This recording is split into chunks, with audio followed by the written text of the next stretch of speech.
1, verso 19. Se le dice a Juan: escribe las cosas que son. Escribe las cosas que has visto. Las cosas que has visto, pasado. Las cosas que son, presente. Y las cosas que han de suceder después de estas. 3 eventos se mencionan ahí. ¿Cuáles son esos? Las cosas que has visto, es decir, son las que ya pasaron, es pasado. Las cosas que son las que estaban ocurriendo en ese momento. Y las cosas las que han de ser después de estas. Esos son las 3 etapas de la escatología. Apunta en primer lugar a lo que ya fue. ¿Por qué es importante saber lo que ya fue? Eclesiastés capítulo 1, verso 9, dice por qué es importante saber lo que ya fue. ¿Qué es lo que será?, se pregunta Salomón, y se responde: lo mismo que ya fue. Si quiero saber qué pasará en el futuro, debo conocer qué es lo que ya ocurrió en el pasado. Si tengo conocimiento de lo que ya fue, puedo saber qué será en el futuro. Porque lo mismo que ya fue, eso es lo que va a ser. Porque nada hay nuevo debajo del sol. ¿Correcto? Amén. Ahí está el asunto, pues resumido. Debo conocer las cosas que ya fueron para poder tener dominio sobre las cosas que son y las que han de venir después. Esos son los eventos. Resumimos. Asunto iglesia.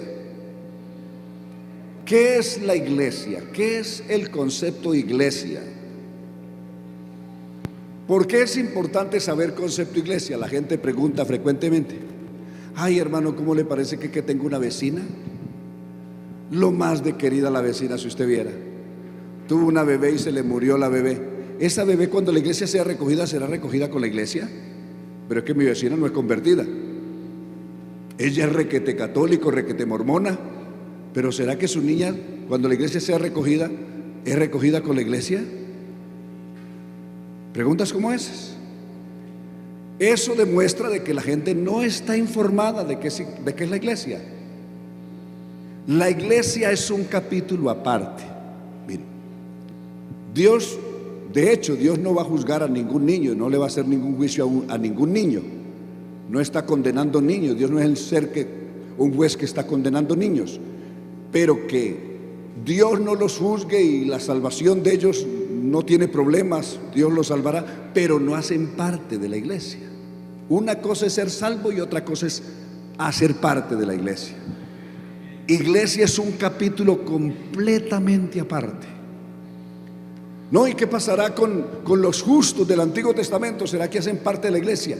Los justos del Antiguo Testamento tienen su lugar aparte de la iglesia. No, ¿y qué pasará con mi tatarabuelo que se murió sin conocer el evangelio, pero una persona requete buena? Dios lo juzgará y allá ante el trono blanco dirá si está escrito en el libro de la vida o si no está. Pero eso no es un programa iglesia, eso es otra cosa. Estamos claros, es necesario uno tener esa precisión para no confundir una cosa con otra. Claro. Cada cosa hay que ubicarla en su lugar. Entonces, la iglesia es en Dios, en el programa de Dios, es un capítulo único y aparte. No tiene conexiones con ningún otro programa, es un programa exclusivo que se llama iglesia. Alabanzas a Dios. Se llama sencillamente iglesia. Tú eres Pedro, que quiere decir piedra, y sobre esta roca, que es la revelación que Pedro acaba de tener, Mateo 16:16, edificaré es mi iglesia. No dice edificaré mis salvos, no, mi iglesia. No dice edificaré a todos los que van para el cielo, no, edificaré mi iglesia. Es un capítulo aparte. Edificaré mi iglesia, y las puertas del Hades no prevalecerán contra ella. Entonces, la iglesia del Señor es el centro, está en el centro del ministerio de la gracia. Vea cómo es. Tito 2:11, porque la gracia de Dios que trae salvación a todos los hombres se nos manifestó. ¿De qué manera se nos manifestó? Se nos manifestó bajo estas condiciones. La gracia no es un plan incondicional. La gracia, si bien es un regalo de Dios, dádiva de Dios, sin embargo tiene unos condicionamientos. ¿Cómo se nos manifestó la gracia de Dios? Enseñándonos que renunciando a la impiedad, porque gracia de Dios sin arrepentimiento es una desgracia. Eso no es gracia, sino desgracia. Porque la gracia de Dios que trae salvación a todos los hombres se nos manifestó enseñándonos que, renunciando a la impiedad y a los deseos mundanos, vivamos en este siglo que, sobria, justa y piadosamente, aguardando que, ¿qué aguardamos? Allá están las condiciones, las expuso atrás, y aquí la provisión de la esperanza más grande. Amén. Aguardando la esperanza bienaventurada y la manifestación de nuestro gran Dios y Salvador Jesucristo, quien se dio a sí mismo por nosotros para redimirnos de toda iniquidad y purificar para sí un pueblo propio, celoso y de buenas obras. Ese es el programa Dios con iglesia. Amén. Ahora, ¿cómo sigue más este programa? Efesios capítulo 5, verso 25, en una comparación con el matrimonio, dice: maridos, amad a vuestras mujeres, así como Cristo amó ¿a quién? ¿A quién amó? No dice así como Cristo amó los salvos. No, es un programa exclusivo. Amó a la iglesia. ¿A quién amó? A la iglesia. Y se entregó a sí mismo por ella, para santificarla, habiéndola ¿qué? Entonces Cristo se entregó en la cruz, ¿por quién? Por la iglesia. ¿Para qué se entregó? Para purificarla. Amén. Mediante el lavamiento por la palabra, a fin, ¿con qué propósito? Finalidad, a fin de presentársela a sí mismo. Algunos se preguntan: hermano, ¿y a quién? ¿A Jesucristo a quién le va a presentar la iglesia? A fin de presentársela a sí mismo. Una iglesia gloriosa que no tuviese mancha, ni arruga, ni cosa semejante, sino que fuese santa y sin mancha. Alabanzas a Dios, alabanzas al Señor. Ese es programa de Dios, iglesia. Ahora, ¿cómo se ha conformado esa iglesia? ¿Cómo está conformada? ¿Por quiénes? ¿Quiénes conforman esa iglesia? ¿Quiénes hacen parte de ella? Este grupo de personas. Este grupo de personas hacen parte de esa iglesia que vamos a mencionar. Observe, ¿quiénes integran esta iglesia? Esta iglesia está integrada, me ponen por favor Efesios capítulo 4, vamos a ver del verso 1 en adelante. Esta iglesia es así: yo pues preso en el Señor os ruego que andéis como es digno de la vocación con que fuisteis llamados. La iglesia está conformada por un gran grupo. Desde luego, integrado por todas las personas, sin excepción alguna, de raza ni de posición social, de nacionalidad, incluso de credos, porque la persona que ayer era musulmana y un día creyó al evangelio, se convirtió al Señor, pues hace parte de la iglesia. Si era árabe, si es de la raza árabe, si es de la raza de allí, si es de los amarillos, de los blancos, de los que quiera, una vez que se arrepiente y se entrega al Señor de corazón, hace parte de este pueblo. No, pero es que yo ya era de un resguardo indígena, no importa, de los indios, de lo que sea, de la tribu de yo no sé dónde, pero una vez convertido a Cristo, usted hace parte del pueblo más especial que hay sobre la tierra para Dios.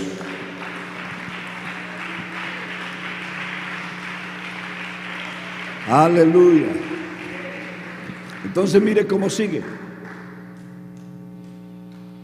Él nos llamó con llamamiento santo para andar como es digno de la vocación con que fuimos llamados. Con toda humildad. ¿Cómo debemos de andar? ¿Cómo anda esa iglesia del Señor? No con humildad de vez en cuando, sino con toda humildad. ¿Y qué más tiene esa iglesia? Y mansedumbre. Amén. Soportándoos con paciencia los unos a los otros. ¿Y cuál es la fuerza que nos lleva a podernos soportar unos a otros siendo todos tan distintos? El amor. La única fuerza que hace que eso sea posible, que nos podamos soportar unos a otros, es el amor. Amén. El 3, solícitos, es decir, con prontitud. Solícitos en guardar la unidad ¿de qué? Del Espíritu. ¿En dónde se guarda la unidad del Espíritu? En el vínculo de la paz. Amén. ¿Cómo es la iglesia? La iglesia es esto. La iglesia es un cuerpo, que es el cuerpo de Cristo. Es un espíritu. Amén. Todos hemos sido integrados en la iglesia. De acuerdo a 1 Corintios 12, hemos tenido entrada por un mismo espíritu. Amén. Como fuisteis también llamados en una misma esperanza de vuestra vocación. Y aquí sigue el 5. Perdón, el 4. Así. Un Señor, el 5. Un Señor. ¿Cuántos señores tiene la iglesia? Tenemos un solo Señor. ¿Cuántas fe tenemos? Tenemos una sola fe. ¿Cuántos bautismos tenemos? ¿Y cuál es el bautismo? ¿En los títulos de Padre, Hijo y Espíritu Santo? ¿En algo otro? ¿O solo en el nombre de Jesús? Alabanzas a Dios.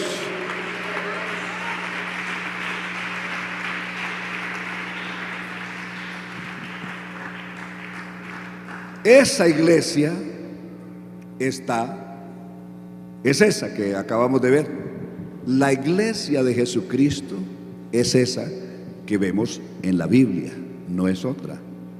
Amén. Ahora, ¿cuándo comienza esta iglesia de verdad? ¿Cuándo se hace visible?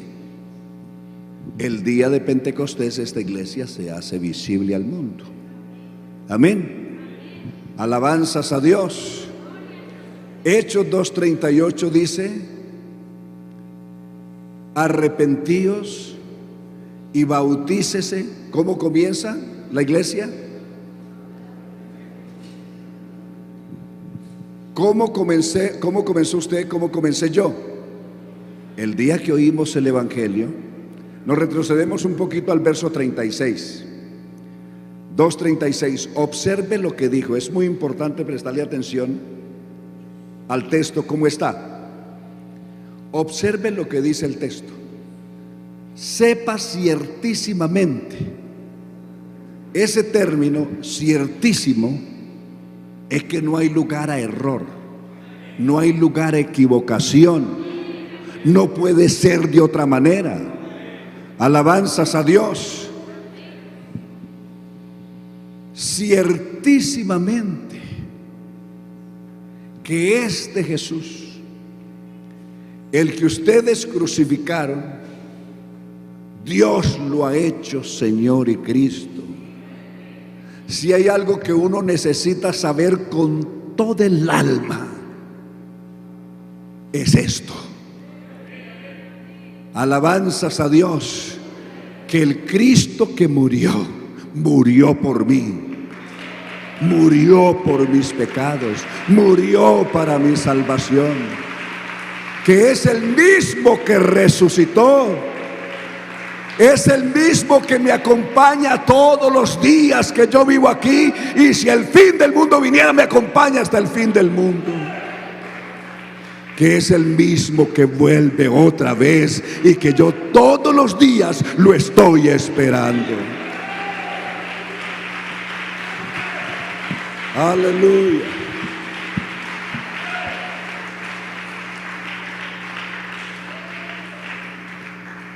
Dios lo ha hecho Señor y Cristo.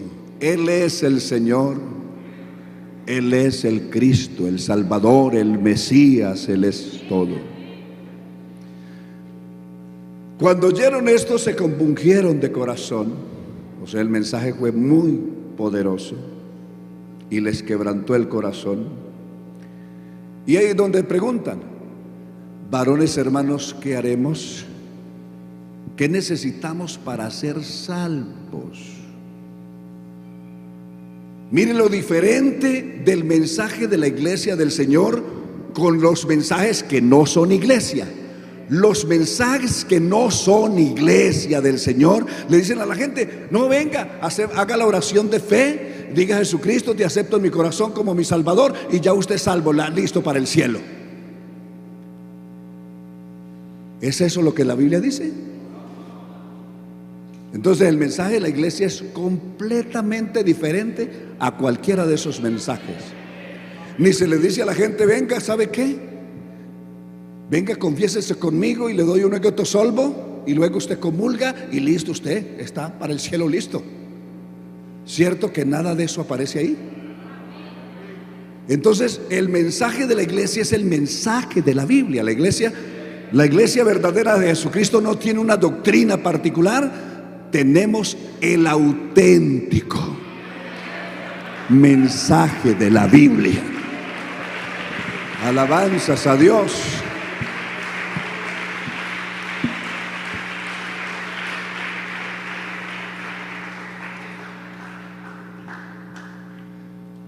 Donde la persona, para pertenecer a esta iglesia, oye el Evangelio, se le quebranta el corazón en la presencia de Dios.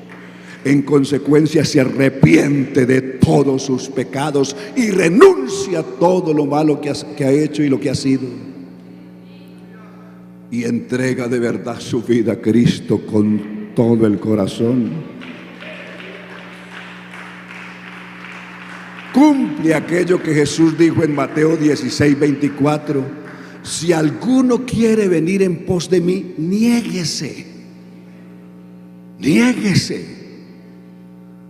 En estos grupos dicen: no, usted no necesita dejar nada, usted acepta a Cristo como su Salvador y ya usted es salvo, usted sigue haciendo lo que hacía y no hay problema, ya usted va para el cielo porque ya usted tiene a Cristo en el corazón. Si era sicario, siga siendo sicario; si era adúltero, siga siendo el mismo borracho, que usted ya tiene a Cristo en el corazón. Eso es una falacia, eso es una mentira, es un bombón de trapo que le dan a la gente. ¿Sí o no? Eso no tiene otra cosa, eso no es ninguna verdad. Entonces, la gente de verdad, para ser salvo, necesita arrepentirse de corazón, un arrepentimiento verdadero. Y luego el bautismo en el nombre de Jesucristo. ¿Para qué es el perdón? La gente dice: no, es que el bautismo es ahí para una demostración de fe y de obediencia. Ojo, eso es un grave error. El bautismo cumple una función legal. El pecador tiene una cuenta con la justicia divina, tiene un gran prontuario ante el trono de Dios, de culpas, de delitos, de pecados. ¿Cuándo se cancela esa cuenta? Es una cuenta que el pecador tendría que pagar. ¿Cuándo se cancela esa cuenta? Cuando él puede remitir, se arrepiente de todo corazón y por la fe remite toda su culpa a Jesucristo, quien murió por los pecadores. Cuando David escuchó a Natán que le dijo: tú eres ese hombre, ese que David dijo que merecía morir, y Natán le dice: tú eres ese hombre, de acuerdo a tu juicio, tú eres ese hombre que merece morir. David dijo: yo sé que soy muerto. Es decir, aquí el juicio de Dios cayó sobre mí, no tengo excusa, no tengo salida. Es el profeta el que le dice: mira, pero Dios te mandó decir que tu culpa ha sido remitida. ¿A dónde fueron remitidos? ¿A dónde? Remitir es enviar. ¿A dónde se remitieron los pecados de David? Se remitieron al Calvario. Cuando Cristo murió en el Calvario, murió pagando las cuentas que estaban bajo el primer pacto y cubriendo las cuentas de los que estamos bajo el nuevo pacto.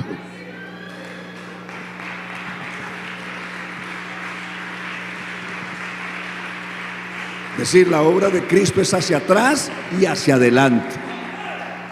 Alabanzas a Dios. Eso es lo que dice la Biblia en Hebreos.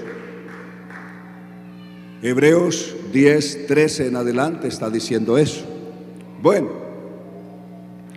ahora, el bautismo en el nombre de Jesucristo entonces es la cancelación legal de una culpa.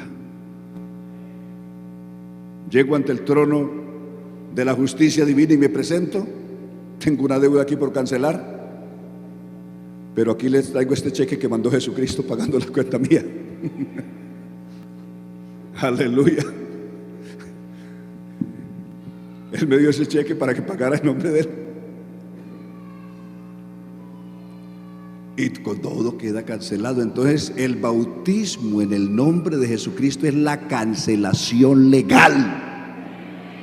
No, el bautismo, eso no se necesita para ser salvo. Es una mentira del diablo. El bautismo en el nombre de Jesucristo es para el perdón de los pecados. Es la forma legal de hacer la cancelación de la cuenta. Y veamos si no ser bautizado en el nombre de Jesucristo es un problema o no. ¿por qué no recibían el bautismo los creyentes de Éfeso? Hechos capítulo 19 del 1 en adelante. Había un error, ¿a dónde? No habían aceptado estas personas a Cristo en su corazón. No se creían cristianos. No habían oído la predicación del Evangelio. ¿Sí o no? ¿No se habían arrepentido? Claro que sí. Entonces, ¿qué pasaba? ¿Recibisteis el Espíritu Santo después de que creísteis? Pregunta Pablo a estos creyentes de Éfeso. Y ellos dijeron: ni siquiera hemos oído si hay Espíritu Santo. Y entonces Pablo pregunta, se da cuenta que hay un error. ¿En qué pues fuisteis bautizados vosotros? Y ellos le dijeron: en el bautismo de Juan. ¿Y el bautismo de Juan era de los hombres o era del cielo?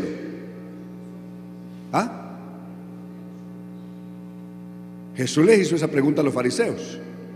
Y decimos, si decimos que de los hombres, todos sabemos que Juan es verdadero profeta de Dios. Y si decimos que del cielo, nos dirá por qué pues no lo aceptamos. Entonces el bautismo de Juan era ¿de dónde? El bautismo de Juan era del cielo. San Juan 1:6. Hubo un hombre enviado de Dios, el cual se llamaba Juan. Juan fue un hombre enviado de Dios. Por lo tanto, el bautismo que predicó y que practicó era del cielo. Amén. Pero ¿dónde está la falla? De que ese bautismo estaba ¿dónde? ¿Antes o después del Calvario? Si estaba antes del Calvario, ¿pertenece al nuevo pacto o pertenece al primer pacto? ¿Pertenece a la era de la ley o a la era de la gracia? A la era de la ley. ¿Correcto? Entonces, el bautismo, ahí viene lo del ladrón arrepentido. No se necesita el bautismo porque como Jesús no bautizó al ladrón que se arrepintió en la cruz. ¿El ladrón estaba adelante del Calvario o solo en el Calvario? ¿A dónde estaba el ladrón? ¿A qué era pertenecía? ¿Cuándo hay Nuevo Testamento? ¿Cuándo se hace válido el testamento? Cuando el testador está grave o cuando se muere. ¿Cuándo se hace efectivo el testamento? Cuando está en cuidados intensivos allá en la clínica. Hay mucha gente que ha estado en cuidados intensivos y ahora están más fuertes que cualquiera. ¿Sí o no? Entonces, ¿cuándo se hace efectivo el Nuevo Testamento? ¿Cuando muere o antes de morir? Cuando estaba hablando con el ladrón, ¿ya había muerto?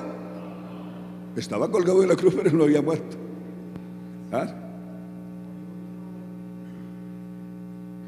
El testamento se confirma solo con la muerte, dijo San Pablo. El testamento se confirma con la muerte, porque no es válido entre tanto que el testador vive. ¿Ven? Está bien definido. No importa que esté moribundo. Sí, pero no es válido el testamento entre tanto que el testador vive. Entonces, ¿el ladrón estaba bajo el nuevo pacto o todavía bajo el viejo pacto? ¿El bautismo en el nombre de Jesucristo es para las personas del viejo pacto o del nuevo pacto? ¿Ven? ¿Ven qué sencillo? ¿Ven qué fácil es eso? Bueno,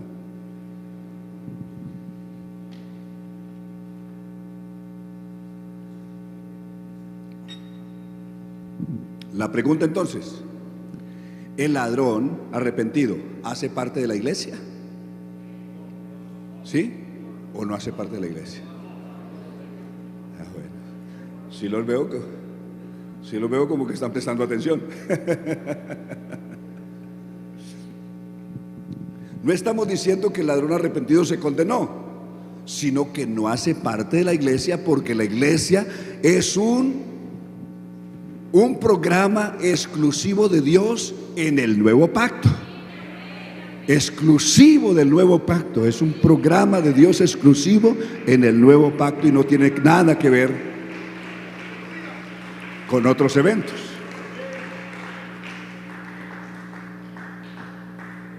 Tenemos entonces bien definido eso. Quiero que esto, por responsabilidad personal, quede bien definido, y porque aquí también tenemos los del Instituto Bíblico, que ellos tienen que presentar allá su materia de escatología, y no pueden decir: ay, ese hermano Antonio los dejó más confundidos a los alumnos que... No, estamos ubicando cada evento en su lugar. Bueno, esto yo creo que está claro. Vamos a la iglesia. ¿Por qué la iglesia no pasará por la gran tribulación? ¿Y por qué algunos creen que la iglesia pasará por lo menos la mitad de la gran tribulación en la tierra? Y otros que la iglesia pasará por toda la gran tribulación.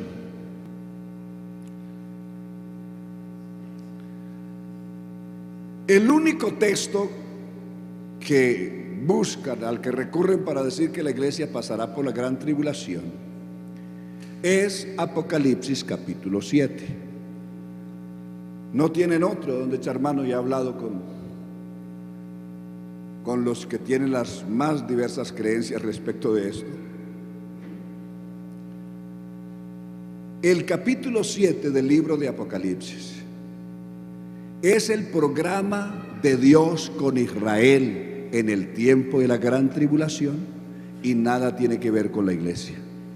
Todo el capítulo 7 está hablando exclusivamente del programa de Dios con Israel, que es un programa que se desarrolla después de que la iglesia se haya ido de aquí.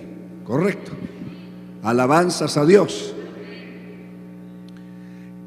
¿Cómo saber que es un programa de Dios con la iglesia? Perdón, con Israel. No es necesario sino solamente leer el texto. Observen lo que dijo: después de esto vi 4 ángeles en pie sobre los 4 ángulos de la tierra, que detenían a los 4 vientos de la tierra para que no soplase viento alguno sobre la tierra, ni sobre el mar, ni sobre ningún árbol. Y vi también a otro ángel que subía de donde sale el sol, y tenía el sello del Dios vivo, y clamó a gran voz a los 4 ángeles a quienes se les había dado poder de hacer daño a la tierra, diciendo: no hagáis daño a la tierra, ni al mar, ni a los árboles, hasta que hayamos sellado en sus frentes ¿a quiénes? Siervo. La palabra siervo es ministro. Pablo, siervo de Jesucristo. Estos siervos no son todo el Israel salvo, sino solo los ministros que van a ministrar el evangelio del reino de Dios a Israel en el tiempo de la gran tribulación, a los siervos de nuestro Dios. 4. Y oí el número de los sellados. ¿Cuántos eran los sellados? 144,000. ¿De dónde eran los 144,000? En el cuento gringo de la West Tower, es decir, de la Torre del Vigía o de los Testigos contra Jehová, los 144,000 en la West Tower son 144,000 gringos que se avivaron y se adueñaron del cielo. Por eso, según ellos, para el cielo ya no va ninguno, porque ya el cielo es propiedad de los gringos. 144,000 gringos se adueñaron del cielo, y eso es propiedad de los gringos allá. Por eso el resto que andan por ahí vendiendo revistas se van a quedar aquí en la tierra, donde los gringos Van a montar un safari aquí en la tierra para entretenerlos por toda la eternidad aquí, cuidando los leones, cepillando los colmillos a las serpientes. Sí, sí. ¿Ah? Sí, premio de consolación porque no pudieron ir. Ese es un pobre chiste gringo.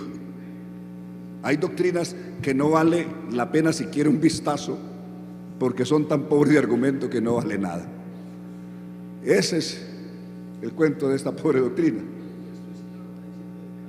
Claro, aquí dice quiénes son los 144,000. Dicen que eran 12,000. Las tribus de Israel son 12 tribus. Génesis capítulo 49. 12 tribus. Y son 12,000 de cada tribu. El múltiplo de 12 son 144. Correcto. 144,000, y ahí menciona los nombres, nombre por nombre, la tribu de Judá, de la tribu de Leví, de la tribu de Aser, en fin, todas las tribus son mencionadas ahí, para que no quede duda, que es un programa Dios con Israel y nada tiene que ver con la iglesia, ni con otro pueblo, ni con otra nación, sino exclusivamente con ellos. ¿Qué función cumplirán estos siervos de Dios? ¿Qué función cumplirán? Es un trabajo que ellos van a hacer en el tiempo de la gran tribulación. Veamos la función que ellos cumplen. Este Apocalipsis 7 es una profecía de Isaías, capítulo 66, verso 18. Observen Isaías 66, 18. Allá está la profecía que se cumple aquí en Apocalipsis. Porque yo conozco sus obras y sus pensamientos, tiempo vendrá para juntar a todas las naciones, lenguas, y vendrán y verán mi gloria. Porque, verso 19, y pondré entre ellos señal, es decir, ¿a quiénes? Aquellos que van a juntar de entre las naciones. ¿A quién van a juntar de entre las naciones?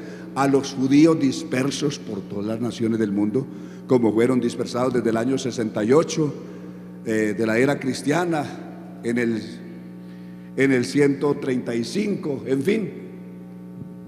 Entonces, los que van a recoger a los judíos dispersos por las naciones, Dios les va a poner una señal, un sello especial para que los juicios de Dios no les haga daño a ellos, lo que leímos en Apocalipsis 7, y aquí está. Y pondré entre ellos señal, y enviaré de los escapados de ellos, es decir, el grupo de judíos que desde el 48 ha venido llegando a Israel, desde el año 48 que se creó el Estado de Israel, el 14 de mayo. Han ido llegando los que han ido escapando de las naciones donde estuvieron dispersos, en Rusia, en Persia, en Chile, Argentina, del mismo Colombia. Han llegado judíos allí que han ido escapando de las naciones. Mire, y eso es lo que está diciendo ahí. A los escapados de las naciones, a Tarsis, que es España y todo el mundo iberoamericano. Cuando menciona Tarsis, es España y todo Iberoamérica, es decir, hasta donde España se ha extendido, que se ha extendido por todos estos pueblos de Sur y Centroamérica, incluso Norteamérica con México. Tarsis, Afud, Alud, es decir, Libia, que dispara narco, a Tubal, a Javán, es decir, los países de Rusia, Bielorrusia, y a las costas lejanas que no oyeron de mí, ni vieron mi gloria, y publicarán mi gloria entre las naciones. ¿Quiénes van a publicar la gloria entre las naciones? Los escapados de ellos, es decir, los que han logrado escapar de las naciones. Los judíos que ya han logrado salir de las naciones van a ser mensajeros para aquellos que todavía no han salido de las naciones. Alabanzas a Dios. Eso es lo que sigue diciendo. Y traerán a todos vuestros hermanos, es decir, a los hermanos de Isaías, que son los judíos, de entre todas las naciones. Los traerán por ofrenda a Jehová, en caballos, en carros, en líteras, en mulos, en camellos, a mi santo monte de Jerusalén. no de Estados Unidos, sino de Jerusalén, dice Jehová, al modo que los hijos de Israel traen la ofrenda en utensilios limpios a la casa de Jehová. Y mire lo que sigue: tomaré también de ellos, ¿para qué? Para sacerdotes y levitas, dice Jehová. Eso es en el periodo del milenio, cuando ya tengan su templo normalmente establecido y puedan vivir en paz bajo el reinado del Mesías en el milenio. Entonces ellos volverán a todo lo que fue su gloria pasada. Amén. Porque como los cielos nuevos y la tierra nueva que yo hago permanecerán delante de mí, dice Jehová, así permanecerá vuestra descendencia y vuestro nombre, está diciendo Dios a Israel. Alabanzas a Dios. Eso es la función. Este trabajo es el que cumplen los 144,000 de Apocalipsis capítulo 7. ¿Cuál será el resultado? Es decir, ¿cuál será el resultado del trabajo de estos escapados de las naciones que van a publicar a sus hermanos la gloria del Señor entre las naciones? ¿Sí será que los judíos, por millones que están dispersos por el mundo, los van a creer? ¿Les van a obedecer? Veamos, volvemos a Apocalipsis 7. Del verso 9 en adelante, Apocalipsis 7, 9 ahora.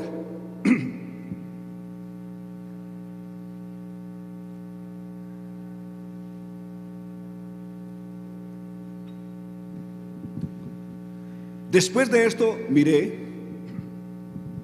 y aquí una gran multitud, la cual nadie podía contar. Esta multitud es la que confunden con la iglesia. Esa multitud es el resultado lógico, obvio, que han hecho los 144,000 escapados, los que escaparon antes de las naciones. ¿A quién corresponde? ¿Quiénes fueron los que escaparon antes de las naciones? Los que desde el 48 comenzaron a llegar a Israel. Esos son los escapados de las naciones. Que estos vivirán el privilegio de tener la revelación del Mesías, de Jesús como el Mesías, y de explotar en ellos un tremendo avivamiento y un derramamiento del Espíritu Santo. Y luego, llenos del Espíritu Santo, estos escapados de las naciones van a salir con poder y autoridad a todo el mundo, a buscar traer a todos sus hermanos a Jerusalén y a Israel. Después de esto miré aquí una gran multitud, la cual nadie podía contar. ¿De dónde habían venido? De todas naciones. ¿Por qué de todas naciones? Los judíos que han nacido en Colombia son colombianos, que han nacido en Argentina, que han nacido en Chile. ¿De dónde son? ¿Qué nacionalidad tienen? Chilenos, que han nacido en Alemania, en Inglaterra, en Estados Unidos. Tienen la nacionalidad de donde han nacido, correcto. De todas naciones, tribus, es decir, las tribus son de las 12 tribus de Israel. Pueblos, porque están dispersos por todos los pueblos. Lenguas, los que han nacido en Colombia hablan español. Colombianos, los que han nacido en España hablan español de allá, o hablan vasco, o hablan catalán, o valenciano. Por eso están, ¿dónde están ellos? Que estaban delante del trono en la presencia del Cordero. Observe, ¿dónde estaban ellos? Están delante del trono. ¿Dónde están ellos? Delante del trono, ¿cierto? Tomemos esa. Apocalipsis 2:25. 2:25.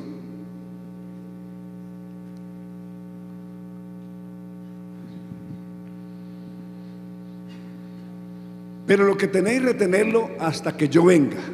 26 ahora. Al que venciere y guardare mis obras hasta el fin, yo le haré autoridad sobre las naciones. y las regirá con vara de hierro, y serán quebradas como vaso de alfarero, como yo también lo he recibido de mi Padre. Y le daré la estrella de la mañana. Está hablando de unas bendiciones que son ¿para quién? Para la iglesia. Apocalipsis capítulo 3, verso 21, es decir, el último verso del capítulo 3. 3:21 ahora.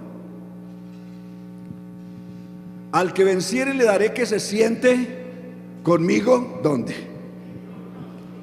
Al que venciere le daré que se siente ahí frente a mi trono. La iglesia aparece sentada ¿dónde? Y la multitud de Apocalipsis 7 aparece ¿dónde? Delante o al frente del trono. ¿Son el mismo pueblo? ¿Sí son los mismos? ¿Es el mismo grupo? ¿Dónde está la iglesia? ¿Dónde aparece sentada la iglesia? Aparece sentada con Cristo en su trono. Y la multitud del capítulo 7 aparece sentada o al frente del trono o delante.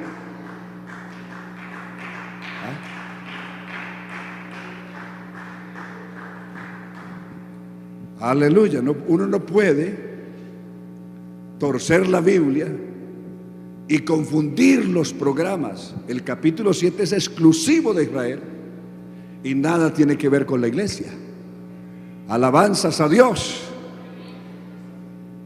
Ahora, razones legales por las cuales la iglesia no pasará por la gran tribulación. Ya esto es un asunto legal. Veamos Génesis capítulo 18, los versos 24 y 25. Génesis 18, 24 y 25. Observen.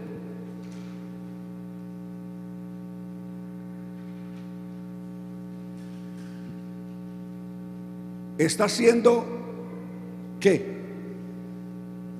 Unos interrogantes está haciendo Abraham. ¿Será que Dios, cuando va a condenar, condena a todos? Justos, impíos, a todos les paga con lo mismo. ¿Sí o no? Si hubieran 50 justos, ¿qué haría Dios? ¿Perdonaría a todo Sodoma por el amor? Si hubieran 40,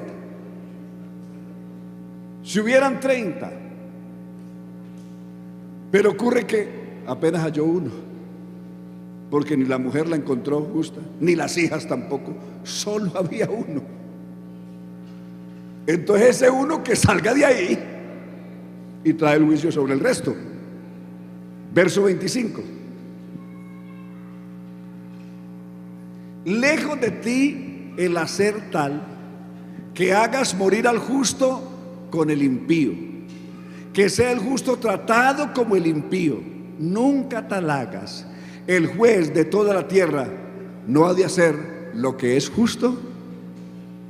¿Será que Dios traerá el juicio de la gran tribulación, que es el más espantoso castigo de la humanidad en todos los tiempos? Porque no hubo un tiempo, no habrá un tiempo tan terrible de tanto castigo y tribulación como ese, ni lo habrá después.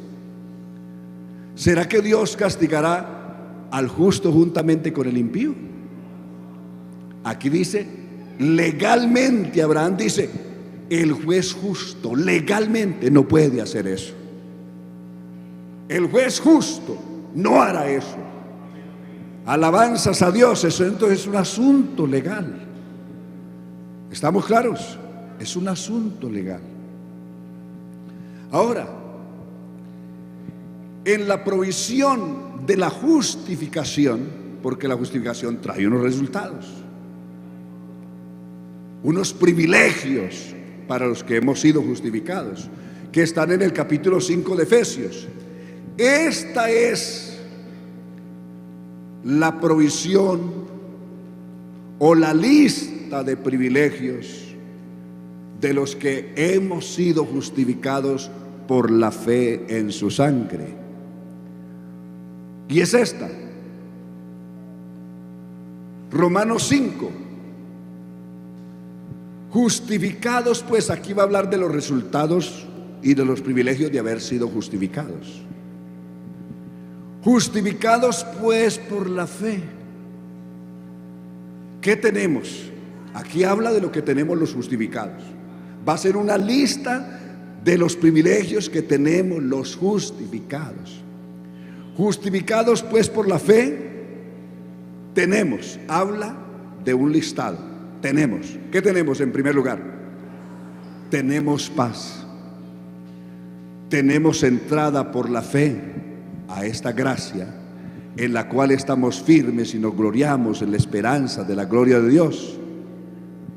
Pero no solamente tenemos eso, sino que también tenemos el privilegio de gozarnos incluso en las tribulaciones, sabiendo que la tribulación produce paciencia, que la paciencia produce prueba, que la prueba produce esperanza y que la esperanza no avergüenza, porque el amor de Dios ha sido derramado en nuestros corazones por el Espíritu Santo que nos fue dado.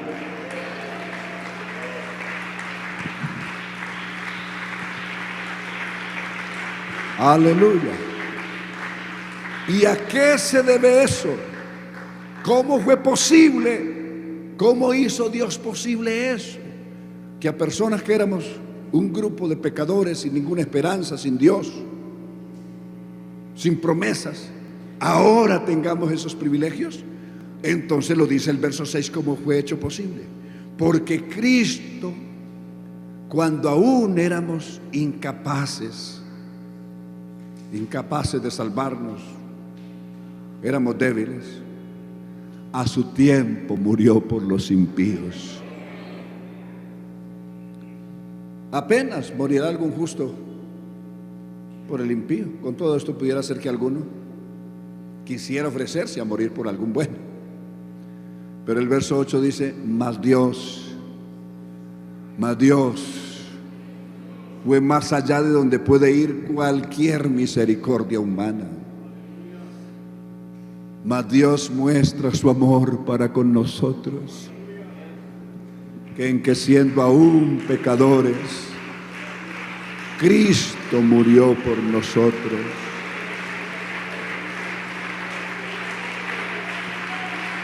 Aleluya.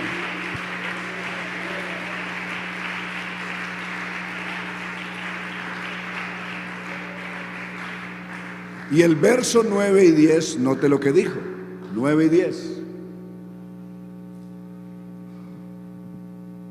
Si ya Cristo murió por nosotros y ya la reconciliación, antes éramos enemigos de Dios, ya fuimos reconciliados, ya fuimos justificados, ya estamos lavados en su sangre, estamos perdonados. Entonces, pues mucho más estando ya justificados en su sangre, por él seremos salvos ¿de qué? En la gran tribulación es el tiempo de la ira de Dios. Por él, por Cristo, que ya nos salvó, que ya nos justificó, que ya nos lavó, que ya nos perdonó. ¿Cómo pudiera perdonarnos y a la vez derramar el castigo que Dios tiene preparado para los impíos sobre un pueblo que ya él perdonó? No tiene sentido. Si ya estando justificados por su sangre, por él seremos salvos de la ira. Verso 10. Porque si siendo enemigos fuimos reconciliados con Dios por la muerte de su Hijo, mucho más, estando ya reconciliados,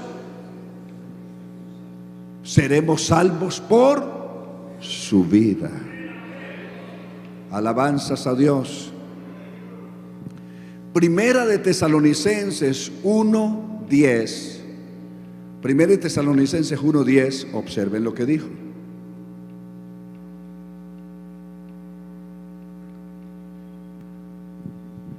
Y esperar de los cielos a su Hijo, al cual resucitó de los muertos, a Jesús, quien nos libra ¿de qué? ¿De qué nos libra Jesús? Nos libra de la ira venidera. y la ira venidera es la gran tribulación.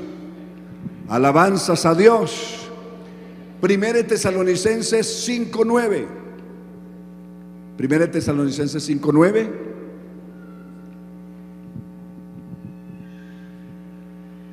Porque no nos ha puesto Dios para ira.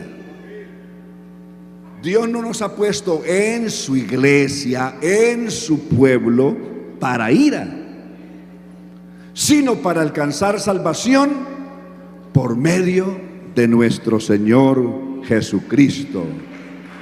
Alabanzas a Dios.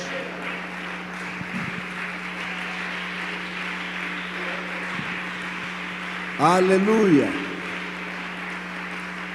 Apocalipsis 3:10 en adelante. Apocalipsis 3:10 en adelante.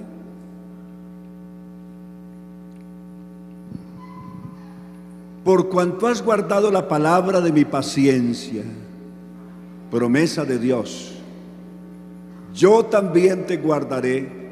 ¿De qué? De la hora de prueba que ha de venir sobre la gran tribulación. Va a azotar el mundo entero. Las guerras, por grande que sean, como la primera y la segunda, azotaron una gran parte del mundo, pero no el mundo entero.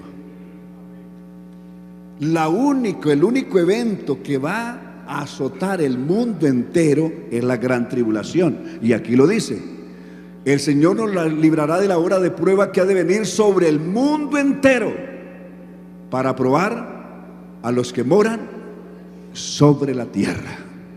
Entonces tenemos promesa de Dios.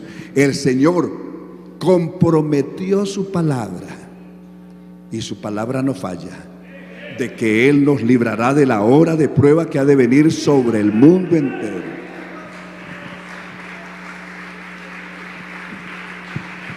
Alabanzas a Dios.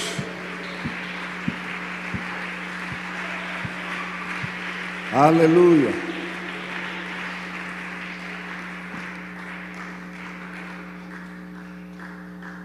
Bien, hasta ahí, ¿cómo vamos? ¿Lo hemos entendido bien? ¿Me he explicado bien?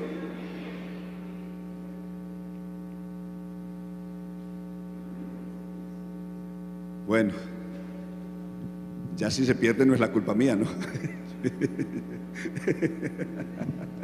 Hasta aquí he buscado que ustedes mismos vean en la Biblia, porque aquí nosotros no tenemos un manual ahí de doctrinas para decir, mire, es que nosotros no. Lo que nosotros creemos es lo que dice ahí. Eso está escrito en la palabra de Dios. Aquí no tenemos, la iglesia pentecostal no tiene un manual aquí de doctrinas, no. El manual nuestro es la Biblia. Creemos lo que Dios ha dicho en su palabra.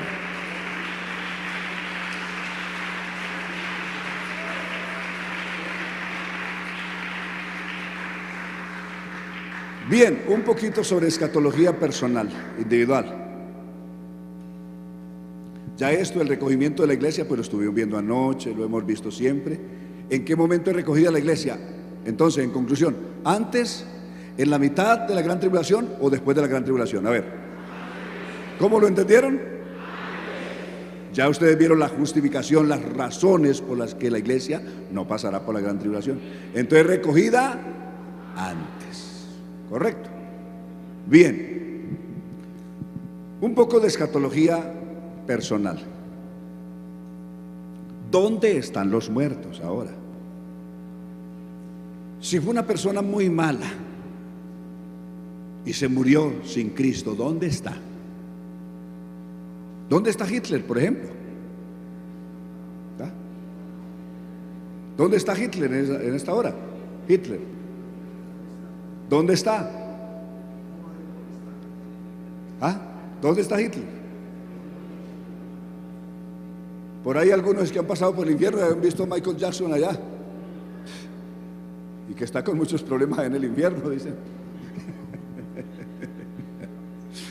Sí, que ya se le dañó la orquesta, que allá en el infierno le dio un tifo tremendo y ya no puede cantar. El pobre hombre está en problemas allá. Todo eso son tonterías de la gente, producto de una imaginación llena de fantasías. Nada de eso es verdad. ¿Qué decía?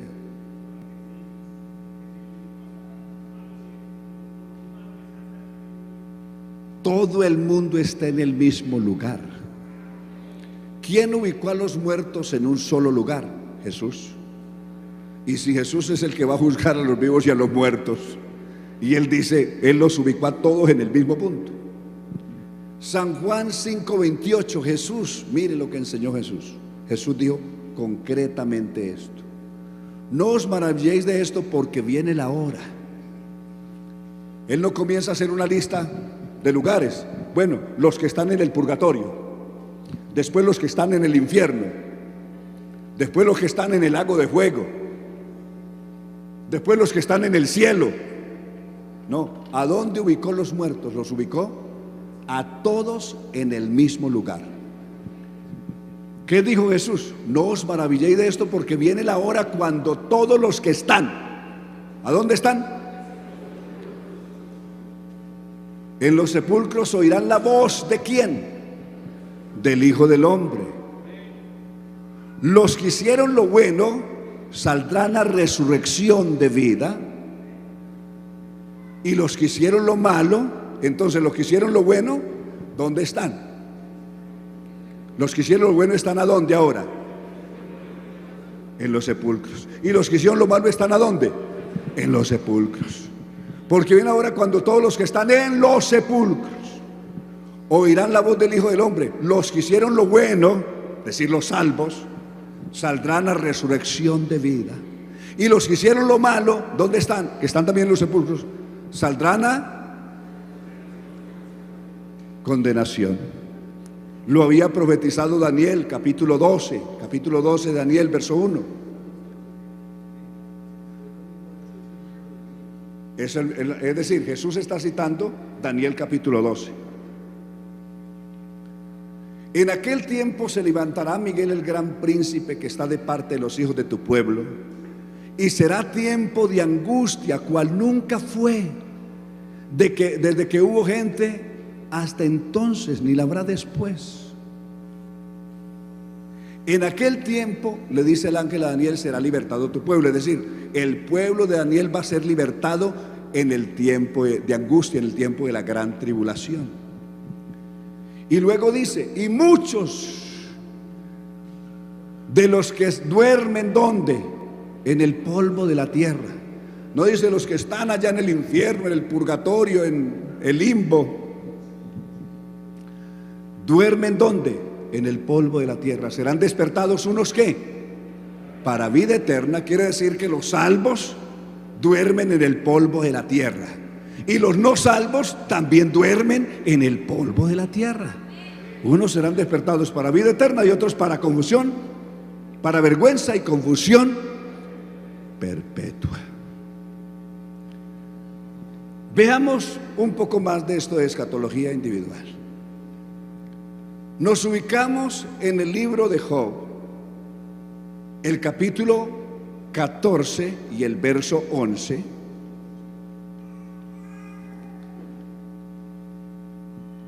Que dice: como las aguas se van del mar y el río se agota y se seca, así el hombre yace y no vuelve a levantarse. ¿Cuándo se levantará el hombre?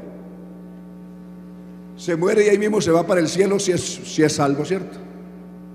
El gnosticismo enseñó que las personas perfeccionadas de una vez se van por allá al tercer cielo. También se mueren, se van y ascienden al tercer cielo, y están desde allá para guiar al resto de sus amigos y familiares aquí en la tierra, que para ayudarlos también al perfeccionamiento, que para cuando se mueran también suban allá. Ese es como el catolicismo es gnóstico. El catolicismo es gnóstico. Ellos creen eso. Por eso cuando murió Pablo Escobar, le hicieron una ceremonia en Sabaneta y el cura dijo: intronizamos en este momento en el trono de Dios el alma de nuestro hermano Pablo Escobar. O sea que en el trono de Dios desde entonces ya este es Pablo Escobar.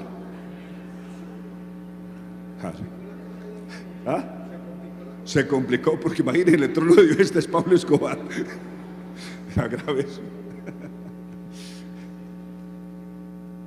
Y se murió Andrés Escobar, lo mataron. Y en el próximo partido de la Selección Colombia, que Andrés Escobar desde el cielo guíe a sus compañeros para que sean campeones del mundo, y ya llevan como 5 campeonatos.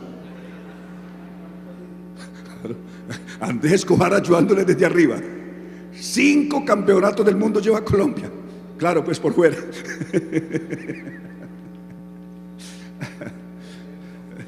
¿Ah? Sí, sí. Entonces, todo eso son fantasías. Nada de eso es verdad. En cambio, la Biblia concretamente dice dónde están los muertos. Así el hombre yace y no vuelve a levantarse hasta que no haya cielo. No despertarán, ni se levantarán de su sueño. Mire, concretamente dice, no se levantarán ni van a despertar de su sueño.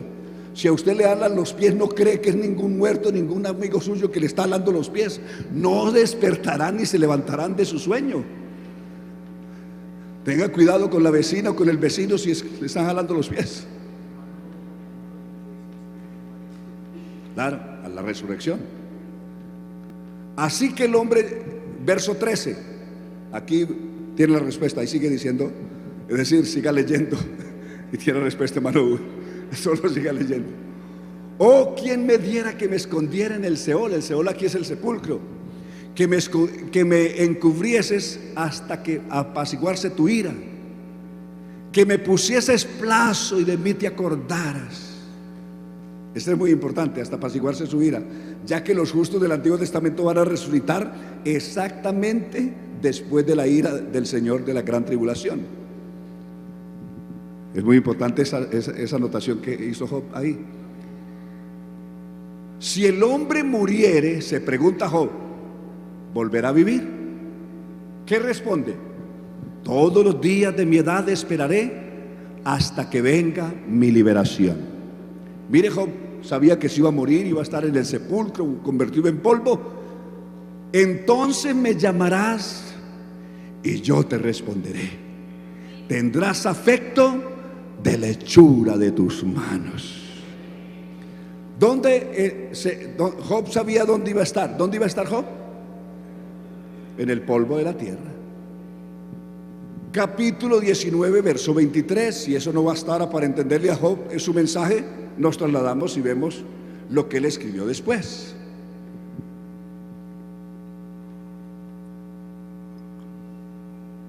¿Qué dijo luego?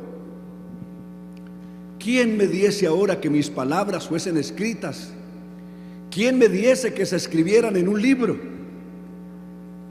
Que con cincel de hierro y con plomo fuesen esculpidas en piedra para siempre. Y luego dice, esto que voy a decir no lo creo, lo sé. La gente cree muchas cosas que no son. Pero Job no está hablando de las creencias que tiene, sino de lo que él sabe. Una cosa es lo que creemos y otra es lo que sabemos. Yo sé que mi Redentor vive.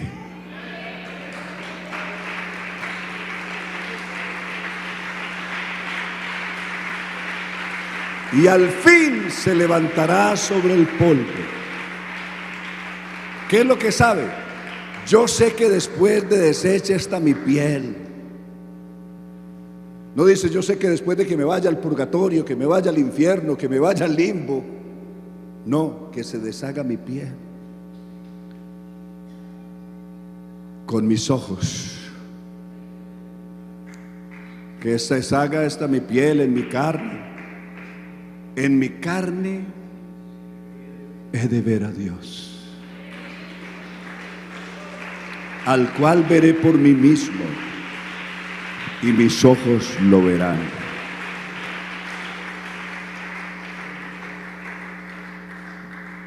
Hagamos un recorrido por 1 Tesalonicenses 4, 13 ahora, y observemos lo mismo, el mismo mensaje.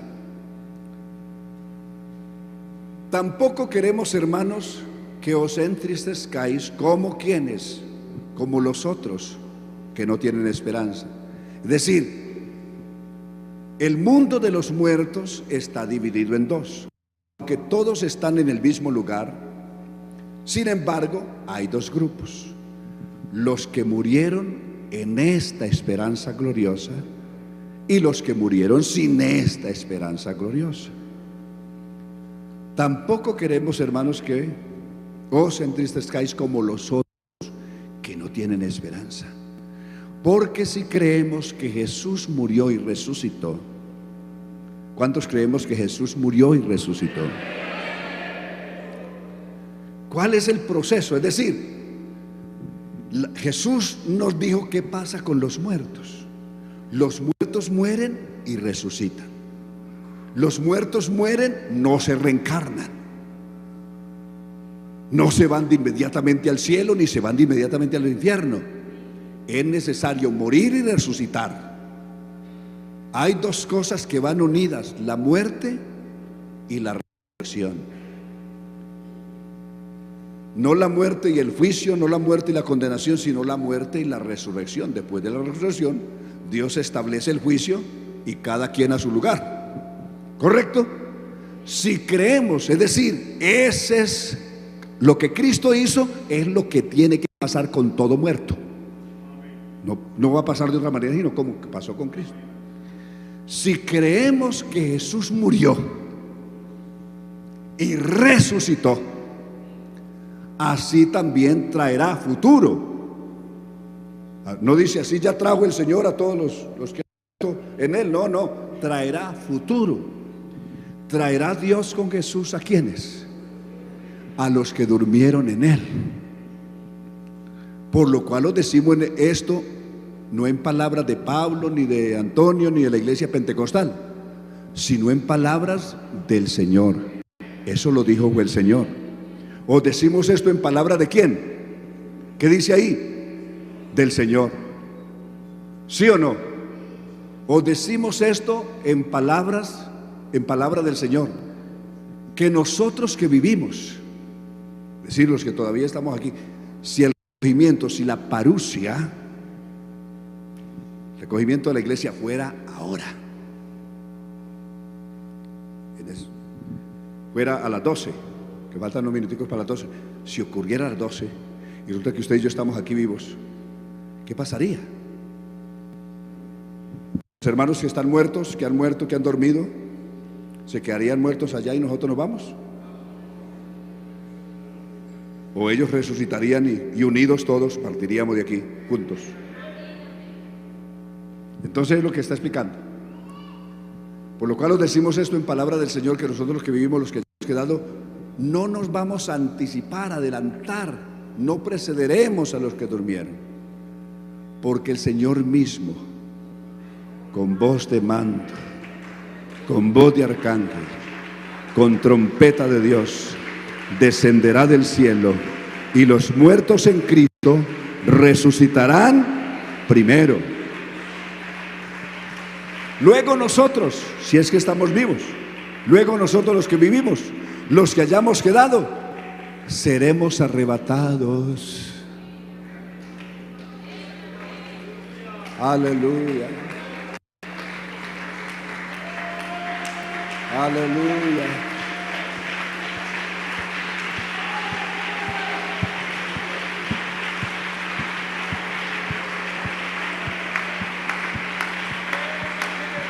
Aleluya.